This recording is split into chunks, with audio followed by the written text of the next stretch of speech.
for Honda.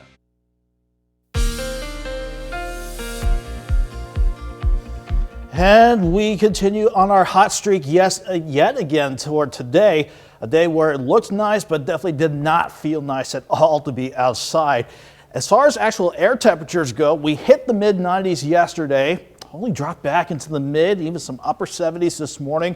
And the highest we've been so far is 95 at the top of the 4 o'clock hour. And at that time, we had dew points of 77, so it felt like 110 during that hour at Joplin Regional Airport. So even though there isn't really a lot going on in the skies upstairs, this is our main and big weather headline. Excessive heat warnings now. These went into effect during the 11 o'clock hour before we hit the noon hour for much of the area. But even if you aren't under the excessive heat warnings, these are heat advisories that'll take us into tomorrow evening, because we have yet another day of dangerous heat and humidity. And I think there's a good chance that those levels stay pretty high as we go into Saturday, with the worst time to be outside, sticking with what Doug's been saying over the past day or so, 2 in the afternoon until about 6 o'clock in the evening. Then once we get past 6 o'clock, that's when the heat and humidity really starts to drop, especially after sunset. Fortunately, there is a front on the way by the weekend with rain and relief from the heat.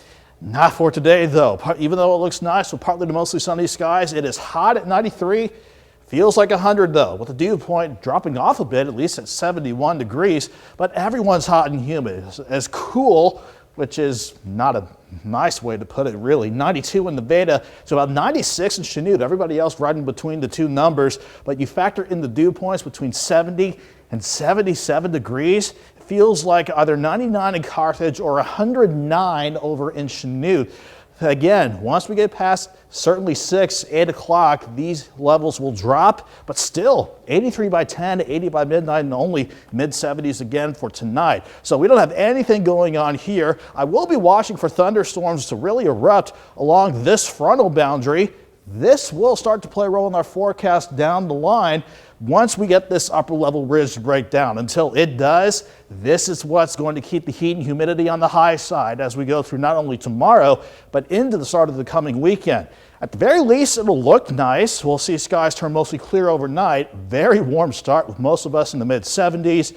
And despite some passing clouds, it is going to be another hot one. 75 in the morning, 91 by noon, highs near 96.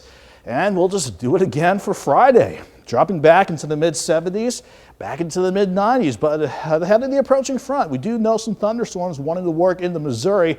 Unfortunately, that does not come our way until, again, we start to work deep into Saturday.